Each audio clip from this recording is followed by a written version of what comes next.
up, FHS? Welcome to this week's episode of the Saber Roar with your hosts Jordan and Jack. Today, we're going to take a look at what the band and fashion analysis students have been up to, along with getting an inside scoop on what we do behind the cameras here at the Saber Roar. We'll also fill you in on our Juneteenth in February event. But first, let's take a look at everything the Creating Music class at FHS has learned throughout the year to put on a great show in the Saber Center. Students from the Creating Music class compose their own music and instruments from scratch. They performed the pieces in the Saber Center for family and friends. Their creativity was displayed right from the start with the students' unique instrument choice for the first part of the concert. What happened during this concert was basically two phases. Student composers performed on our junk band, which is instruments that are kind of made from things found in garages, PVC. It's an ensemble where you improvise. And so that was the first part of the concert. After that, composers and other students performed world premieres of music that was written in the class. Kudos to these students for taking their musical talents and creative abilities a step further. The fashion analysis students were real trendsetters at this year's New York-inspired fashion show as they strutted their stuff on the catwalk in their unique outfits. The fashion analysis class prepared for the New York Fashion Week. The hard work of decorating and advertising paid off when the models were able to showcase their style and personalities through their fashion. I really see girls that, especially who have modeled, that are really showing a lot of confidence in themselves. Each model dressed up for a total of 4 categories: streetwear, black and white, night out, and formal wear. Between categories, prizes were given to the winning raffle ticket contestants. At the end of the show, each model and assistant walked down the catwalk for a final bow and gratitude. Thank you all for coming and have a safe ride home. Wow, I wish I had that kind of style. Did somebody say style? Jordan, I think you could stand to learn a thing or two about what style actually is. At their most recent concert, the FHS band had a unique opportunity to perform alongside some of the younger musicians in the district. On December 13th and 14th, the FHS Band had their annual winter concert. Due to the continuous expansion of our school's music department, 2 separate concerts were held, with Concert Band and Wind Ensemble performing on the 13th and Symphonic and Jazz Band performing on the 14th.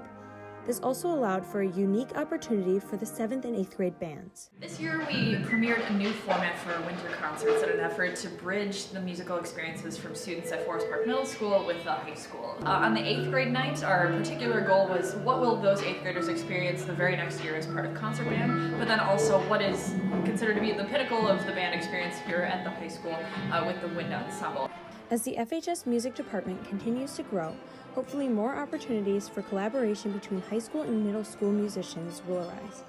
Until then, you can show your support for the FHS band by attending any of their upcoming performances. Make sure to check out the FHS Jazz Band at the Jazz Cabaret on February 10th and mark the next band concert May 15th on your calendar. Here in the Saber Roar class, there's a lot that we do behind the scenes that you don't get to see. Until now, introducing a new segment, Averys Insiders. Avery will give you the inside scoop on various clubs, classes, and activities, starting with the Saber Roar. Good after morning, FHS. I'm Avery, and welcome to the very first episode of Averys Insiders. What? You didn't introduce me. Oh, and Morgan, the camera operator, who shouldn't be talking while we're filming. Now, obviously, you're watching the Saber Roar, but what do the creators actually do, and how is an episode created? Well, lucky for you, I happen to be right by Mrs. DeClark's classroom, where they will hopefully be able to answer some of your burning questions.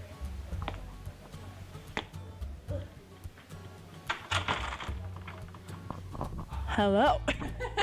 So I'm one of the 2s for the Saber Roar, which is the second year of being in Saber Roar Company. We're in charge of the ones who are the first years, so we kind of keep them in line and make sure they're getting their stuff done and making sure that everything runs smoothly here. Angela, can I interview you about the Saber Roar? Okay, she's busy. I am the floor manager, and I basically communicate with the tech director back there, and I make all the cameras look good. So yeah, and I move them around, and then I also tell them when we're starting by going 3, 2, 1, go. I'm producing the show today, and basically what we do is Abraham Lincoln and I share a birthday. My job as the producer is I write the script, when we're shooting the actual show, I sit in the studio and I kind of tell Mason sort of my vision, basically how I want everything to look, and I just like, I run this. As audio tech, you basically set the noise that would come out of the speakers for the actual show. So they have microphones that are on their bodies that are hidden. In here I use these two little switches right here to set the frequency, and when they start talking, these green lines will light up and I need to get it right at 0. So that way it sounds nice and clear. Mason here is our tech director. I press these buttons and they change the cameras. That's about it. I can also zoom them in and out. Tiny Jack! You didn't open my Snapchat. So what do you do as coordinating producer? In the beginning of class, I tell everybody what's going on, what's in the shows, and I plan out what's going on here. You have crazy eyes right now. Okay, I can explain this better than him. Basically, he plots all of the shows. He plots which story goes in each show, when we're recording, when it airs, and that's basically what he does. And it all is recorded on the big whiteboard in our classroom. That was not that hard, Jack. Well, Avery, just looks like that's all the time we have for today. Make sure to email me at Averys Insider so that I can answer more of your burning questions. Stay hot, FHS. If you want to be in the Saber Roar class, you start by taking Intro to Video Production and Advanced Video Production. Then you'll be ready to be featured on the Saber Roar. If you have ideas on what you'd like to see on the next Averys Insider segment, be sure to send your ideas to averysinsiders@gmail.com. As you may know, this week marks the start of Black History Month. Each week, we would like to highlight important figures and events in American Black history. This week, we're focusing on a couple of women who defied their oppression and paved the way for civil rights.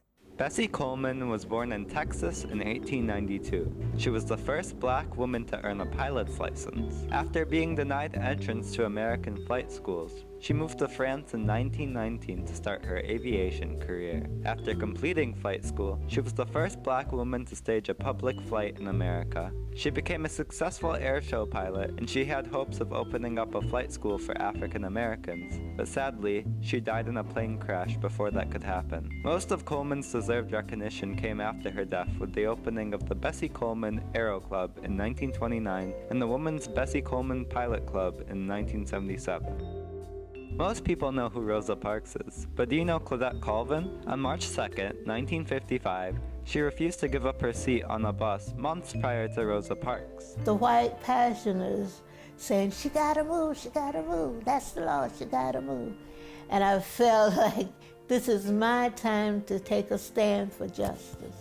Her bravery inspired Rosa Parks' heroic actions and helped spark the famous Montgomery bus boycotts, all at the age of 15. As contributing members of a just society, it is very important that we all remain understanding, considerate, and educated about marginalized groups and their struggles. We should all focus on taking these necessary steps in the right direction as a school and individuals alike in order to achieve a truly inclusive community.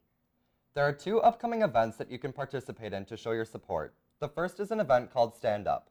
Students will stand united hand in hand around the school. This simple action will be symbolic of students joining together and rising up against hate. If you are interested in planning this event, there will be a meeting during Gold Block on Wednesday the 7th. Request yourself to Miss Sundstrom's stand-up meeting, Gold Block, for that day. The second way to get involved is to attend or help with our Juneteenth and February event. It is on Monday, February 19th in our main commons from 6 to 7:30 p.m. Enjoy food, entertainment, and educational booths celebrating Black history. The event is open to the public. If you want to volunteer to help, email or stop by to see Mrs. DeClark in B200, the TV Tech studio across from the office. With that being said, stay tuned for next week's episode where we'll be really spreading the love. Be sure to subscribe to our YouTube channel and follow us on Twitter @TheSaberRoar. Catch you later, Franklin.